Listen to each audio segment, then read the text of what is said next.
Wait, don't forget to like and subscribe if you like the video. This one dude in the comments section asked for this, so here it is by popular demand. Satoru Umezawa Dekatekoru. He's a 3-mana, 2/4 human ninja. Whenever you activate a ninjutsu ability, look at the top 3 cards of your library. Put one of them in your hand and the rest on the bottom of the library in any order. This ability triggers only once each turn.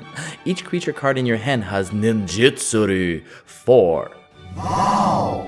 Anything is possible if you don't know what you're talking about, so I'm gonna spend a lot of time explaining how to properly play Satoru instead of just telling you guys what to play. I playtested about 50 games with this list and I noticed a lot of stuff I wanted to share with you guys. Some good, some bad, you'll have to wait and see on the next episode of Dragon Ball Z.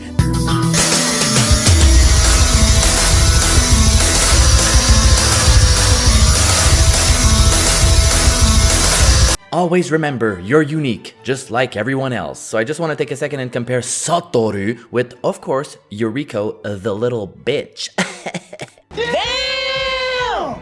She's the little one that comes to mind when we see a Dimir Ninjutsu deck, but these are 2 completely different decks that play out completely different. One is awesome, the other one sucks huge donkey balls. Yuriko is a high-power, highly annoying, almost CDH, but not really CDH, little cunt commander. It's not really fun, it's not really fair. Each game plays out exactly the same. Play small ninjas, attack with ninjas to reveal and draw extra turn card, play extra turn card, make everybody salty. The end. The deck is extremely consistent and plays out exactly the same each game, and that's why I'm referring it to an extremely competitive non-CDH deck, just because it has no infinite combos in it. That's the only reason why it's not CDH. It is a sin to play this deck, but remember, if you don't sin, Jesus died for nothing, so whatever. Satoru, on the other hand, plays out a lot different. Where Yuriko only plays small ninjas and has the smallest curve humanly possible, Satoru plays a lot of big, fat, sexy creatures. And for me, big creatures is on the other side of the CDH spectrum. It is, as I like to call it, fun. Your games are gonna start off the same, but depending on what big fatty creature you're gonna shit out, your games will always play out differently. And that's cool and fun. It is nice to see a refreshing, more casual version of the Dimir Ninja deck that you can build pretty much however you want. It's always gonna be fun no matter what you jam inside. That's what she said. Let the nonsense begin. Okay, so early game. First off, something I found annoying was always having to recast the creature I was bouncing back in my hand with the ninjutsu ability. Sometimes I realized I didn't have the mana to recast it. So I changed the deck, and I put a lot of 1-drops in it. This ain't a ninja tribal deck, so we don't have to play, ninjas. I opt for a shitload of 1-mana cost flying creatures that are easy to recast. Might not seem like much, but not being able to recast your little creatures might mean you'll have nothing to ninjutsu back in your hand the turn after, and that's a big deal if I ever saw one. No, God! So here's your little jabronis you'll be dropping early on. Hornythopter, 0 mana, 0/2 flying. Probably the best weenie in this deck. You can just recast this little bugger for free each time you ninjutsu. Bueno. Changeling outcasteru, Mr. Cloaktare Holderu, a Tritona Short Stalker, a 1-mana, a 1/1, unblockable. Yes, your classic unblockable fucktards. You gotta play them. You don't have a choice. Do it! Siren Storm Tamer, 1-mana, 1/1, pay a blue. Sacrifice Siren Storm Tamer, counter target spell or ability that targets your creature you control. Flying. And Hope of Girapur, 1-mana, 1/1 flying. Sacrifice Hope of Girapur until your next turn. Target player who was dealt combat damage by Hope of Girapur this turn can't cast non-creature spells. If you draw these cards late game, you might not want to ninjutsu them back in your hand, so at least they have another ability you can use. A couple of shenanigans we all love. Cards you can sack if need be. Now don't get me wrong, I do have some 2-mana weenies in here, but these are the jabronis you want early on. Now, okay, listen up. Now it's time to listen up. Okay, sit down and listen. It is inevitable. Some games you're gonna be turn 5 with 5 mana, and you're gonna use the ninjutsu ability to pounce back a 2-mana creature. And voila, you will not have the mana to recast it. Okay? This is a reality you're gonna have to live with. So jam a lot of 1-mana creatures in this deck. I'm telling you again, it makes a world of a difference. Just do it! Now for the fun part, look up a big Dimir creature card and go nuts with it. pretty straightforward. These are the jabronis you want a ninjutsu into play. You see, I'm a bitch. But why?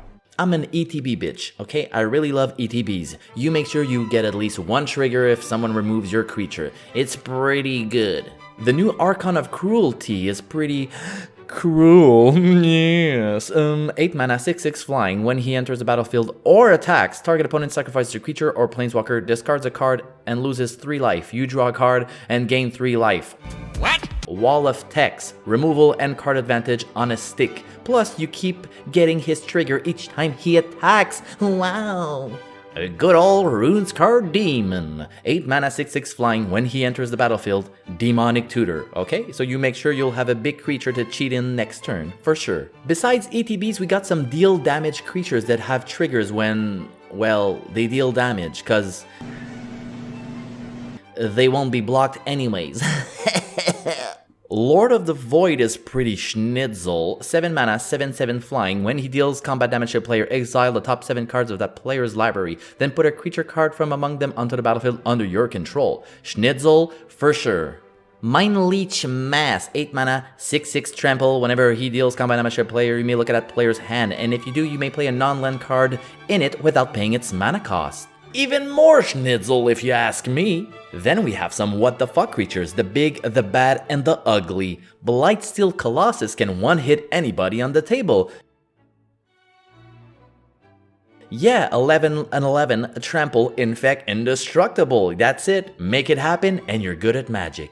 Jean Gitaxias, Cor Augure, 10 mana, 5/4, flash. At the beginning of your end step, draw 7 cards. Each opponent maximum hand size is reduced by 7. Pretty much GG if no one has an answer and we make it back to your turn because no more hands for you guys. Hey. Oh, the new bad boy on the block. I adore this card. Hullbreaker Horror. 7 mana, 7/8 flash. Cannot be countered. Whenever you cast a spell, any spell, choose up to 1. Return target spell you don't control to its owner's hand. Return target non-land permanent to its owner's hand. This card is bonkers. Get your copy right now because the price is gonna go up, I'm telling you. Void Winnower can sure void my winnow if you know what I mean. 9 mana, 11/9. Your opponents can't cast spells with even converted mana cost. Your opponents can't block with creatures with even converted mana cost. Okay. Whatever, okay, Eldrazi's, you know what I'm saying?